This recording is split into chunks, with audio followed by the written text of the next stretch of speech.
So I went to University of Northampton to study drama. I did have two options of either going to drama school or going to university. I thought it was important for me to go to university because I think it's important to get a good education behind you. I know it sounds a bit sad, and I know most of your parents will probably turn around and tell you, you need to go to university and you need to get a degree, but I really do think it's important. I'm a finance assistant now, and believe it or not, you know, it's got nothing to do with drama, but I got the job because I had a degree. So it goes to show it's important to have something to fall back on. We all want to become stars and we all want to be on EastEnders, but it doesn't mean it's going to happen. I went to university purely because obviously I said I wanted the degree. I wanted a chance to feel what it was like to live away from my family. Being the youngest, I'm very spoiled. I would say an appreciative spoiled, but nevertheless I am very spoiled. So I wanted to move away from my mum to see if I could cope for 3 years living by myself. And believe it or not, I did. I did my own washing, I cooked, I cleaned, I went to university, I came back and I did assignments, and for me, just doing that was such a great achievement. It was never easy coming from a working class family. It was just my mum who was supporting me, so I had to go to work. I had a part-time job. In the summer, I went back to my mum's and lived with her and continued to work. Not, you know, nothing great, not a great job, it wasn't great pay, but it gave me enough money to go out and do the things that I wanted to do. I'm a very girly girl, so I like shopping. I went out and spent probably all my hard money on shoes or clothes, where my mum was screaming, going, well, you know, you don't have any money to pay your rent, but you're going to buy shoes and clothes. So I have to say, thinking back, probably wasn't the most smartest of things to do, really. If I was to look back, I probably would have tried to pay my rent rather than going out shopping. I think it's really important to realise you need a good education behind you. You need to be able to say, I'm an intelligent, beautiful woman, and have something behind you. These days, you can't just enter a pageant and think, I'm beautiful, so I can enter it and I'm going to win. It doesn't work like that, unfortunately. You have to be able to have the intelligence, you have to be able to have the brains to say yes, no, to different circumstances that come your way. It's not as easy as just saying, oh yes, I've got, you know, I've got intelligence, I can turn around and I know how to deal with different situations. It doesn't work like that.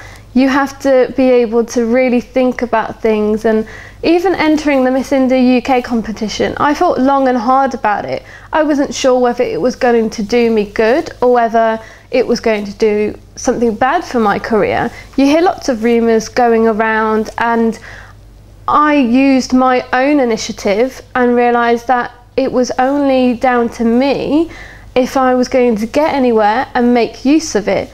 I can rely on anyone else, but then if they don't perform, you know, they can just say, well, you know, sorry, I didn't have time.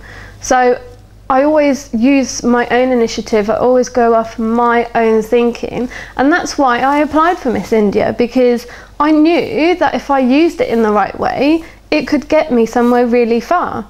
So I did apply for Miss India, and behold, I did get through and got through to the finals with 19 other beautiful girls.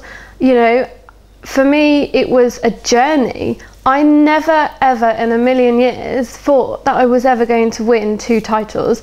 I worked very, very hard on my charity event for the competition.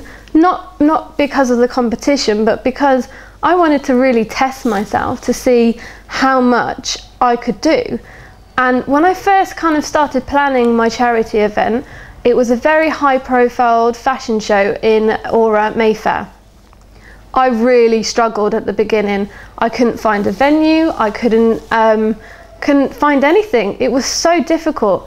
And I sat down with one of my best friends and said, do you know what, I can't do this, I'm gonna end up really falling flat on my face and people are gonna really laugh at me and I'm gonna let so many people down. I'm just gonna, number one, walk away from this, walk away from the competition.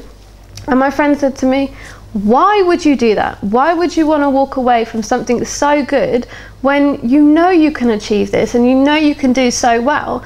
And sometimes you lose that self-belief in you when you look around around a room and you see 19 other girls who are all really pretty, who all are really intelligent. You start to really doubt yourself and think, well, what have I got compared to them? Have I got anything over these girls? Actually, I'm not that special. And you really, really start to doubt yourself. And it wasn't till the night of my charity event that slowly all these people start to kind of come into the competition and you think, wow, okay, I've actually got somewhere now. People started walking in and paying for tickets. The fashion show itself went fantastic. I had so many good reviews from it. It was in the press, it was on the internet. And that's when I actually stood up and went, I can achieve something. I can plan an event on this level. Actually, do you know what? I've got every right to win this competition. I've got every right to get somewhere, and I'm not saying I'm better than you, but what I am saying is I've got a very good chance. And that's what completely took me through the rest of the competition. At times I did think, oh, you know, the competition is fixed. You heard so many different rumours running around, and probably the director of Miss India UK, Jaya Patel, will tell you so many times she's probably seen me crying and having a little tantrum and saying, I don't want to do this anymore, it's all fixed and blah blah blah. And you know, she would put her hand around me and say, look, it's not, I'm telling you it's not, you have to believe me. And you kind of get all caught up in it. And you know, now looking back, I think, I think I was acting a bit of a drama queen actually. Probably shouldn't have behaved like that.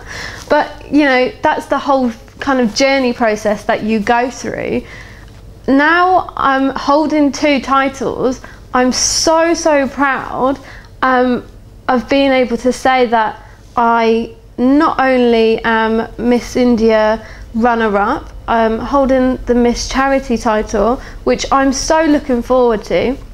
I never even realised that charity would give me this much pleasure